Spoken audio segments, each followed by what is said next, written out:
Hello Standard 10. Welcome back to my channel once again. Today I am going to discuss accommodation in Belgium for the chapter that is power sharing. In the previous class I have already discussed that what was the area, population, geographical position and the ethnic composition of Belgium and Sri Lanka, isn't it?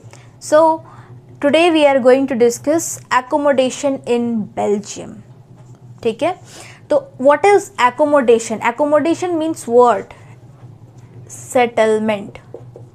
Accommodation का मतलब होता है settlement, एक तरह का compromise. ठीक है, अब ये कैसे कैसे हुआ और बेल्जियम वाले लोग क्यों ऐसा किए? क्योंकि उनको तो पावर मिल रहा था ना. तो हुआ क्या कि उन लोगों ने सेटलमेंट करने का सोचा या कॉम्प्रोमाइज़ करने का सोचा. तो ध्यान दो, तो पहले क्या होता है कि मैंने क्या बताया था कि वहाँ पे 3 तरह के लोग थे ना. कौन कौन से लोग थे? वहाँ पे थे डच, वहाँ पे थे फ्रेंच और वहाँ पे थे जर्मन्स. जिसमें ये कितने थे? 59, ये कितने थे? 40% और ये कितने थे? 1% थे ना. तो इसमें फ़ायदा मेनली किसको हो रहा था? डच वाले लोगों को हो रहा था ना. तो ऑब्वियसली आज घर पे ही देख लो, अगर मम्मी ने 2 रोटी तो कोई खाना पसंद नहीं करता. अगर मम्मी ने किसी को रसगुल्ले अपने घर पे भाई बहन को या किसी दूसरे को ज़्यादा दे दिया और तुम्हें एक दे दिया तो तुमको वहीं पे छुल मचती है, इज़न्ट इट? तो क्या यहाँ पे पावर के लिए लड़ाई नहीं हो रही होगी? बिल्कुल हो रही है. तो क्यों हो रही है, कैसे हो रही है? तो यहाँ पे क्या हुआ कि जो फ्रेंच वाले लोग थे और जर्मन्स वाले लोग थे ना, इन लोगों ने क्या सोचा कि लैंग्वेज के बेसिस पे या किसी भी तरह से ये जो डच वाले लोग हैं इनको ज़्यादा फ़ायदा हो रहा है. एक कम्युनिटी जिसमें वो लोग सारे लोग एक ही जगह पे रहते हैं, एक ही काम कर रहे हैं, सब कुछ है, फिर भी ये लोगों को ज़्यादा यहाँ पे रिकग्नाइज़ किया जा रहा है. तो ऐसा क्यों? इसके लिए हमें कुछ करना चाहिए. तो इन लोगों ने जब बहुत ज़्यादा डिस्प्यूट हुआ, बातचीत हुआ, तब लोगों ने सोचा कि अब हम लोग कुछ कुछ सेटलमेंट करते हैं. ठीक है, तो वो सेटलमेंट्स क्या था एक एक करके हम लोग डिस्कस करते हैं. चलिए, तो पहला ये था कि equal number of Dutch and French speaking ministers in the central government. Central government हमारा पता होता है कि पूरे कंट्री को रन करने वाला जो गवर्नमेंट होता है वो हमारा होता है सेंट्रल गवर्नमेंट. तो वहाँ पे हमने बोला था कि जो कैपिटल सिटी है वहाँ पे तो सिर्फ डच और फ्रेंच वाले लोग ही बच गए थे ना. तो ये जो हो गया ये माइनॉरिटी था. ये क्या था? माइनॉरिटी था. और बाकी जो लोग थे उन लोगों को हम लोगों ने बोल दिया कि वो क्या है? मेजॉरिटी है. ठीक है, वो क्या है? मेजॉरिटी, मतलब जिनकी संख्या ज़्यादा है. और ये माइनॉरिटी वाले लोग जिनकी संख्या क्या है? कम कम कम, बहुत कम. ठीक है, तो इसीलिए इन लोगों ने क्या किया होगा कि इसमें इसको इंक्लूड कर लिया होगा. तो दोनों फ्रेंच और जर्मन्स को मिला के इन लोगों ने एक माइनॉरिटी ग्रुप बनाया. और इनका डच का तो पहले से ही हमारा था. ठीक है, तो अब क्या हुआ, इन लोगों का क्या फर्स्ट डिमांड था कि हमें डच और French speaking ministers equal number में चाहिए हमारे सेंट्रल गवर्नमेंट में. दूसरा क्या था कि हमें स्पेशल लॉज बनाने हैं. क्या करने हैं? स्पेशल लॉज बनाने हैं, जिसको हम लोग क्या बनाएंगे? Further act. हर एक जो लॉ होता है वो एक्ट नहीं होता. ठीक है, ये हर एक रूल निकाल दो. मैंने बोल दिया कि कल से कोई पानी नहीं पिएगा, तो ऐसा नहीं होता है कि कल से कोई भी पानी नहीं पिएगा. मेरी बात कोई सुनेगा क्या? नहीं, सब मुझे मारेगा.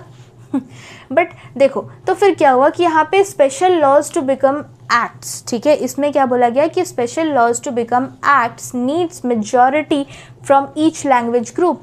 इन लोगों ने बोला कि अलग अलग लॉज बनाओ जिसमें क्या करेंगे कि जो हमारा डच का जो कम्युनिटी है और जो फ्रेंच का जो कम्युनिटी है उन दोनों का ही यहाँ पे क्या होना चाहिए? मेजॉरिटी होना चाहिए. ऐसा नहीं होगा कि आप अगर आपने मेजॉरिटी है आपके पास तो आप क्या करोगे? बोल दो कि आप सारे लोग आज से डच बोलो. ऐसा नहीं होगा, दोनों में इक्वलाइजेशन होगा.